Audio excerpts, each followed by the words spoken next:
Hi hello welcome to my channel. ఈరోజు అత్తయ్య గారు పుట్టినరోజు అండి. కృష్ణాష్టమి రోజున అత్తయ్య గారు పుట్టారు. అందుకే పడాలలో ఉన్న వృద్ధాశ్రమం దగ్గరికి అయితే వచ్చామండి.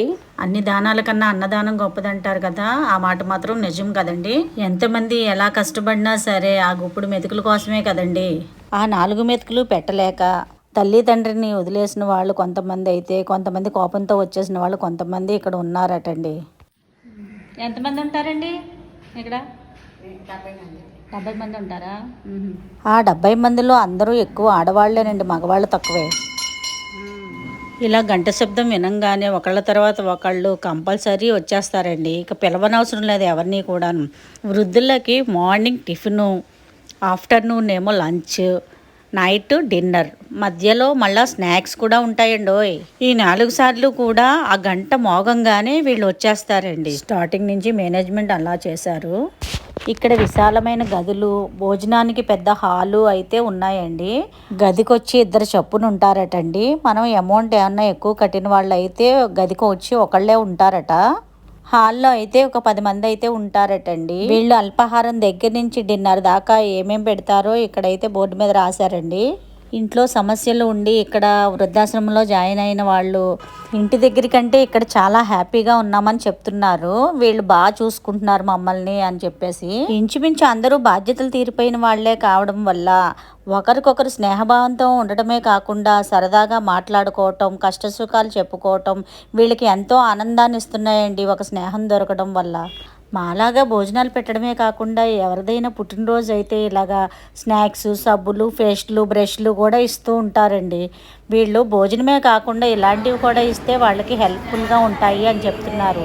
ఇవి కాకుండా మెడిసిన్స్ కూడా ఇస్తే బాగుండు అని చెప్తున్నారు.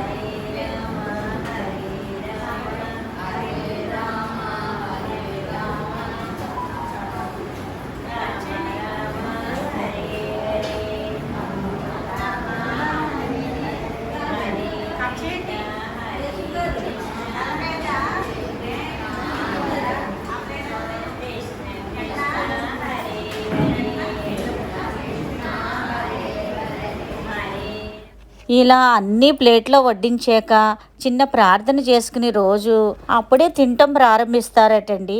ఏదేమైనా నా మనసుకైతే ఒక మాట చెప్పాలనిపిస్తుందండి. ఇలా వృద్ధులకి బయట యాచకులకి కానీ వడ్డిస్తుంటే ఆ తృప్తే వేరుగా ఉంటుంది కదండి. వాళ్ళు ఆశీర్వదిస్తుంటే ఎంతో మనసు ప్రశాంతంగా ఉంటుందండి. నాకైతే చాలా నచ్చింది. ఇక అత్తయ్య గారు ప్రతి పుట్టినరోజుకి కూడా, వర్ధంతి రోజున కూడా మేము ఇలా చేద్దామని నిర్ణయం అయితే తీసుకున్నామండి. వాళ్ళు ఇప్పుడు తినటం స్టార్ట్ చేస్తున్నారు.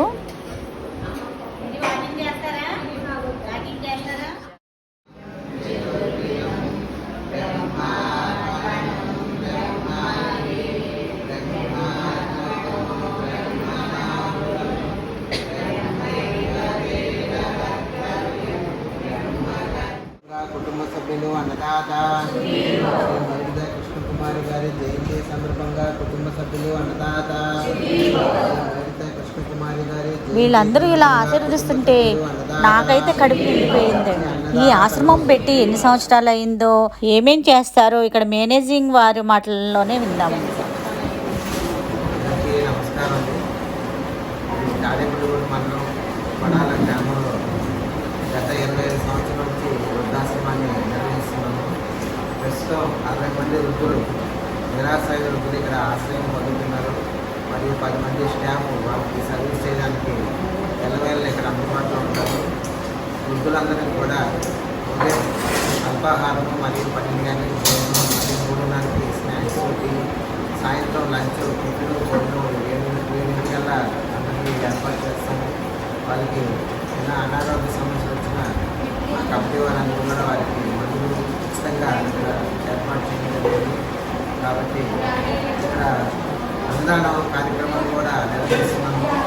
ఎవరైనా పుట్టినరోజులు కానీ, పెళ్లి రోజులు కానీ, లేదా పెద్దవాళ్ళు జ్ఞాపకార్థం కానీ ఇక్కడ పూటకి మంచి ఏర్పాటు చేయాలంటే 2,000 రూపాయలు అవుతుంది.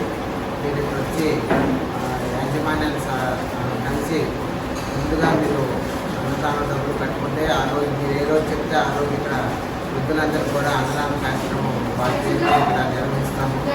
మరియు శాశ్వత అన్నదాన పథకం అని అనుకుంటుంది. 10,000 రూపాయలు ఒకసారి అప్లై చేయగలిగితే సంవత్సరం వాళ్ళ పేరు మీద ఇక్కడ వృద్ధులకి అన్నదాన కార్యక్రమం ఏర్పాటు చేస్తాము. కాబట్టి దాతలందరూ కూడా ముందుకు వచ్చి ఈ యొక్క ఆశ్రమాన్ని అభివృద్ధికి అవునా 15 సంవత్సరాలు 15 సంవత్సరాలు అయిందండి నువ్వు వచ్చి. అదే ఆయనే చూస్తున్నాడు కాలు ఆహా పెట్టినాడు పెట్టాడు పిచ్చి వచ్చేది ముందు పెట్టుబడి పెట్టేశారు ఆయన. ఎలా అయితే నేను బాగు చేసేసారు. వీళ్ళు అయ్యండి బాబు. అయ్యయ్యో, ఈ బామ్మ వచ్చి 15 సంవత్సరాలు అయిందటండి. కానీ చాలా హుషారుగా అయితే ఉందండి. నడువంగిపోయినా సరే చాలా యాక్టివ్గా ఉంది. ఈ వృద్ధులకి హెల్త్ పరంగా కూడా వీళ్ళే చేస్తారటండి. అందుకే డొనేట్ చేయవలసిన వాళ్ళు దాతలు ఎవరైనా ఉంటే కంపల్సరీ చేయండి. ఈ వీడియో కనుక నచ్చితే లైక్ చేయండి, షేర్ చేయండి, సబ్స్క్రైబ్ చేయండి.